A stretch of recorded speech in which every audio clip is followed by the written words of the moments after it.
Armu teile ja rahu Jumalalt, meie Isalt ja meie Issandalt Jeesuselt Kristuselt. Jutluse tekstiks on täna kirikukalendri järgi Apostel Pauluse esimene kiri korintlastele. Loen 3. peatükist salmid 7-15. Apostel ütleb: nõnda siis ei ole midagi see, kes istutab, ega see, kes kastab, vaid Jumal, kes kasvatab.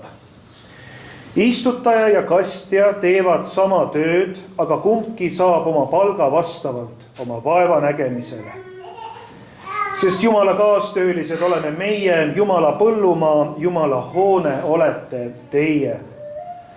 Mulle antud Jumala armu järgi olen ma kui tark hooneehitaja rajanud aluse, aga teine ehitab sellele.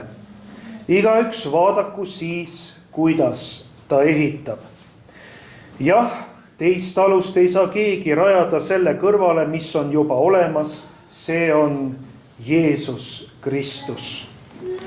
Kas keegi ehitab sellele alusele hoone kullast, hõbedast, kalliskividest, puudest, heintest või õlgedest? Kord saab igaühe töö avalikuks. Issanda päev teeb selle teatavaks, sest see ilmub tules ja tuli katsub läbi igaühe töö, missugune see on. Kui kellegi töö, mis ta on ehitanud, jääb püsima, siis ta saab palga. Kui kellegi töö ära põleb, siis ta saab kahju, aga ta ise päästetakse otse kui läbi tule. Aamen. Istuge palun. Armas kogudus, Apostel Paulus kirjutab korintlastele sõnad, mis kõlavad meilegi täna väga selgelt. Nõnda siis ei ole midagi see, kes istutab, ega see, kes kastab, vaid Jumal, kes kasvatab. See on meeldetuletus ka meile sellest, et kuigi meie teeme Jumala riigi tööd ja meil on selles töös oma osa, on Jumal see, kes annab tõelise kasvamise. Mis on meie roll? Meie roll on olla ustavad töötegijad seal, kuhu meie oleme asetatud oma tööd tegema. Aga meie ei pruugi näha oma töö tulemusi. Jumala riigi töös ei ole meie tulemuste omanikud. Esiteks tahakski välja tuua selle, et meie oleme Jumala kaastöölised, me oleme kutsutud teenima. See tähendab ka, et me ei ole kutsutud kuidagi võistlema. Me teeme ühte tööd Kristuses, see on üks ihu, Kristus on pea, ihul on erinevad liikmed ja igal ihu liikmel on oma osa täita.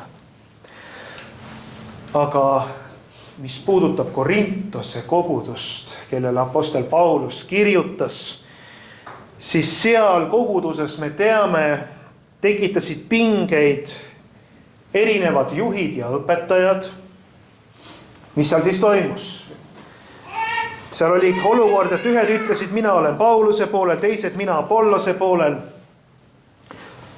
Paulus kärvib selle juurestiku ära ja siis ta ütleb, et küsib, mis on siis Apollos või mis on Paulus. Siis ta ütleb, teenrid, kelle kaudu te olete saanud usklikuks, nõnda nagu Issand igaühele on andnud. Armas kogudus, ka tänane kirjakoht suunab meid selle mõtte juurde, et Jumala riigi töö tegijad on Issanda sulased. No mida see tähendab? Üks näide. Kujuta siis ette ühte aednikku pargis. Aednik kastab lilli hommikul, hiljem lõikab oksi. Kui keegi jalutab nüüd sealt aiast mööda ja hakkab ühtäkki, kui vaatab aeda, hakkab ühtäkki kiitma oi, missugused head ja asjalikud aiakäärid või milline imeline kastekann, et vot see nende tõttu aed ongi ilus. Tegelikult see au kuulub aiakujundajale. Samamoodi ei ole meie keegi tegelikult, esiteks ei ole me toodud, me ei pea ennast kuidagi esile tooma, teiseks ei ole meie ülesanne ka tohutult kiita Jumala riigi töötegijaid, kuigi see on tänapäeva maailmas üks osa, et inimesed ikka tahavad tunnustust saada ja küllap see on omal kohal, aga eesmärk ei ole võidu seda tööd teha, et üks kiidab teist, teine kiidab kolmandat ja kui me kiita ei saa, siis nagu ei olegi seda tööd õigesti ja ei tee. Et see ei ole ju eesmärk. Meie ülesanne on teenida, mitte ennast esile tõsta, aga ega ka mitte teisi pisendada. Kõik, mis Jumala riigi töös tehakse, peab tooma au Jumalale. Teiseks, kui me oleme kutsutud, kui me oleme ristitud, kui me usume, kui me armastame Jumalat vastu, siis küllap me igaüks ehitame selles töös, kui meil on elav usk. Aga oluline on, kuidas me ehitame. Apostel Paulus kasutab siin võimast metafoori, ta kasutab ehitamist. Ütleb, teie olete Jumala hoone. Ja iga töötegija ehitab selle hoone omal moel, kuidas tuleb pääste, kuidas tuleb lunastus, kuidas Jumal toimetab inimeste seas, kuidas ta ostab vabaks hingida, kasutab selleks ju meid, meie kaudu ta seda tööd teeb. Aga apostel Paulus hoiatab, et siin ehitada saab erinevatest materjalidest. Kullast ja hõbedast või hoopis õlgedest ja puust. Kusjuures töö ise võib välja näha väliselt väga suurejooneline. Aga katsumus, kui nüüd see töö läbi katsutakse, mis oli tänases kirjakohas see läbikatsumine, see oli tuleproov. Nagu Paulus ütleb, see katsumus, see teeb selgeks, millest see hoone tegelikult koosnes. Üks näide, sama hästi me võime ehitada ühe võimsa liivalossi. No kujutame ette siis, et see on kuskil sellises ranniku piirkonnas, see liivaloss, tuleb torm ja uhub selle lossi lihtsalt minema. Aga teine inimene võib-olla teeb ikkagi vundamendi. Kuidagi alustab teistmoodi seda ehitust. See on muidugi küsimus, mis materjalidest veel peale ehitatakse, aga see vundament ka võib olla väliselt, vähemasti paistab väliselt, tagasihoidlik ja ometi hoone jääb püsima, kui tuleb vesi peale. Meie töö ei rajane meie jõul ja meie tublidusel. See töö rajaneb Kristusel. Kristus on see vundament.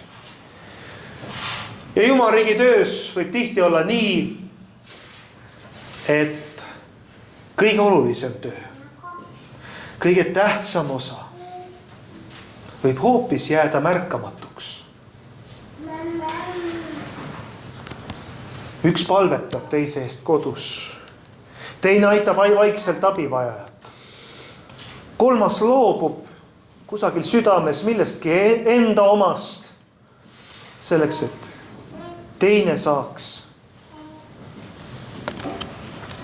Neljas saab südamele oma aega pühendada kellegi peale. Rääkida Jeesusest, aga mitte ainult, vaid elada selle teise inimesega koos tema elu, tunda kaasa talle, aidata teda, hoolitseda, pühenduda. Kolmas, neljas, viies, kuues inimesed kasvatavad vaikselt sünnivad lapsed peredesse, kasvatavad lapsi usus. Kas see on midagi, mis võib justkui toimuda vaikselt ja ei pruugi kohe vilja olla näha? Armsad, ma räägin siin tegudest, mis ei jõua kroonikatesse. Ma räägin siin Jumalariigi tööst, kus ei puhuta pasunaid. Kus inimesed ei löö rinda ette, vot mina tegin või vot kuidas me tegime ja kui tublid me kõik oleme, vaid kus inimene, kes saab osa olla selles töös, ta saab rõõmu tunda, et issanda töö läheb edasi. Ja meie rõõm on see, et me saame selle osalised olla. Et Jumal on meid vääriliseks arvanud tooma hingi, Jumal meie kaudu toob hingi usu juurde. Jumal toob enese lähedale.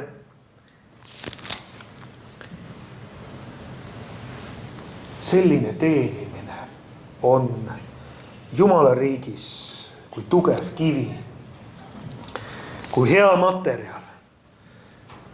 See töö siin on ehitatud vaikselt, aga kindlalt uskudes Kristusesse. Kolmandaks, tuli proovib meie töö mitte selleks, et hävitada, vaid selleks, et puhastada. Tulel ei ole hävitavat iseloomu, aga ta puhastab.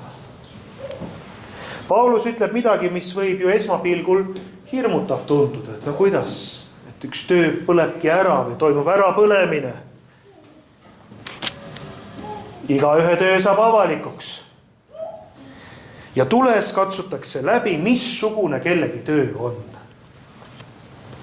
Ja see ei ole hävitamise tuli, see on puhastamise tuli. Mis siis jääb meie elus nii-öelda sellele sõelale, mida me teeme? Mis siis on igavest meie elus, mis jääb alles, kui me kord seisame issanda palge ees ja kõik võimalused on kasutatud või kasutamata jäänud, aga mis siis on see tulemus? Jumala pühadus puhastab. Pühakirjas on neid näiteid, kus Jumala pühadus, Jumal ise põletab kui tuli, sest valguse käes kaob pimedus. See on elementaarne, see on loomulik. See on nagu kullassepp ka, kes paneb sulami tulle, mitte selleks, et kuld ära ju põletada. Kui kullassepp teeb oma tööd, siis eesmärk on eemaldada segust kõik räbu, mis pole väärtuslik. Need armsad, kui Jumal katsub meid läbi, kui raskused tulevad ristinimese teele, proovile panekud, siis see ei ole selleks, et hävitada. Jumal ei soovi hävitada meie elu ja teenimist, ta soovib puhastada seda, mis on tõeline, igavene ja hea. Nüüd võime mõelda igaüks oma elu peale, igaüks on millestki meist läbi läinud. Ühel on midagi, millega nüüd võidelda. Need võitlused võivad vahel tunduda väljakannatamatud, kuskil piir tuleb ette.